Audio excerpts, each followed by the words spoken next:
আমরা immediate BCS এ 18,154 জনকে নিয়োগ দিতে পারবো।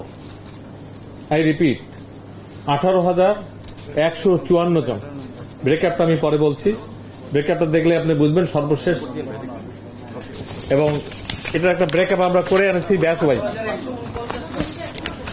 18,149। আপনারা একবারে 50 করে দেন। এক বাড়বেই, মাঝে মাঝে বাড়তে থাকতেছে তো, এক কেন আরো বেশি বাড়বে ইনশাল্লাহ এই টাইম করতে করতে। আমরা বলি এখন ব্রেকআপটা দিই। ব্রেকআপটা আমাদের কাদের জন্য important?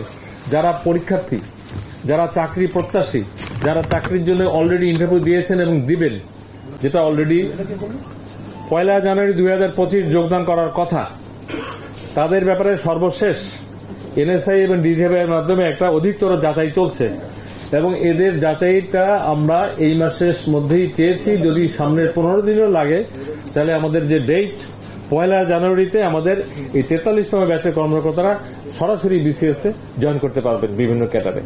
This is number 1। Number 2, 44তম ব্যাচ। 44তম ব্যাচের মধ্যে পরীক্ষার্থী ছিল আমাদের, এদের মৌখিক পরীক্ষাটা চলমান ছিল। তার মানে আমি 5ই আগস্টের আগের কথা বলতেছি, চলমান ছিল। সেই সময় তারা 11,732। আমি দরকার লাগলে এই কাগজটা আপনাদেরকে শেয়ার করবো, নাহলে এতগুলো মনে রাখাও মুশকিল, লেখাও।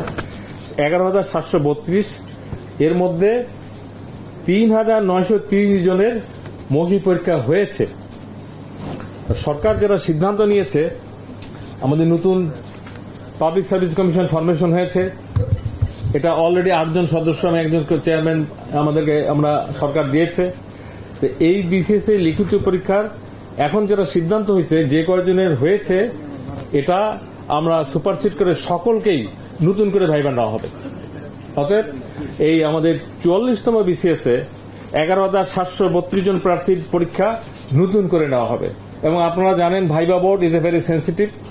এখানে নিজস্ব লোক থাকে, সাবজেক্টের লোক থাকে, সরকারের লোক থাকে।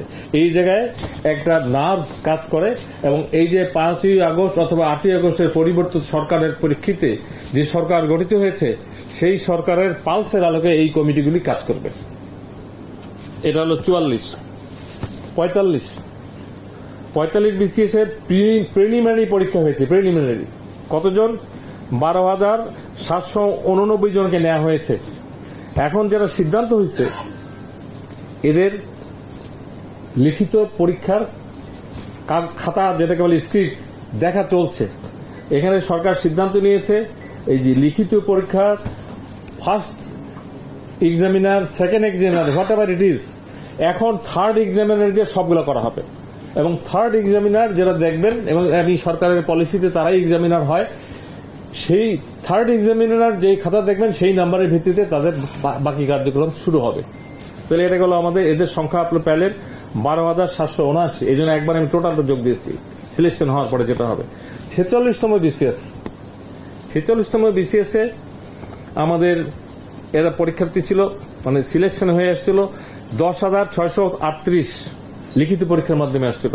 এখন যেটা সিদ্ধান্ত হয়েছে নতুন পিএসসি, এই ক্ষেত্রে সম্ভাব্য বৈষম্য দূরীকরণের লক্ষ্যে ইতিমধ্যে নির্বাচিত প্রার্থীদের সঙ্গে সমসংখ্যক, অর্থাৎ এই যে 10,638 প্লাস 10,638, তার মানে আমরা 21,276 জন লিখিত পরীক্ষাকে তুলে এনে এদেরকে বাকিটা মূল্যায়ন করা হবে। তার মানে ডাবল। যেখানে ছিল হয়তো একটু সময় লাগবে, বা ইট উইল বি প্রসেস, এবং কোনো কোশ্চেন না থাকে, বিতর্কিত যাতে নিয়োগ না হয়। 47তম বিষয় যেটা নিট অ্যান্ড ক্লিন, এটা দেওয়ার জন্য আমরা প্রস্তুত। আপনারা জানেন পিসি ফরমেশন করার পরেও দুই একটা বিষয় আছে, সেটা আমি পরে বলি।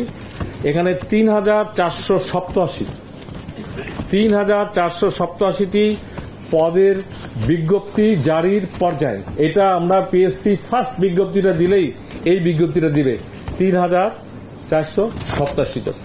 তাহলে এই টোটাল আমরা দেখেছি, মানে ক্যাডার এবং বিসিএস এর একটা দেখবেন যে নন ক্যাডারও থাকে, এই দুইটা মিলে হলো 18,149। ক্যাডারে হলো 12,710, নন ক্যাডারে হলো 5,439।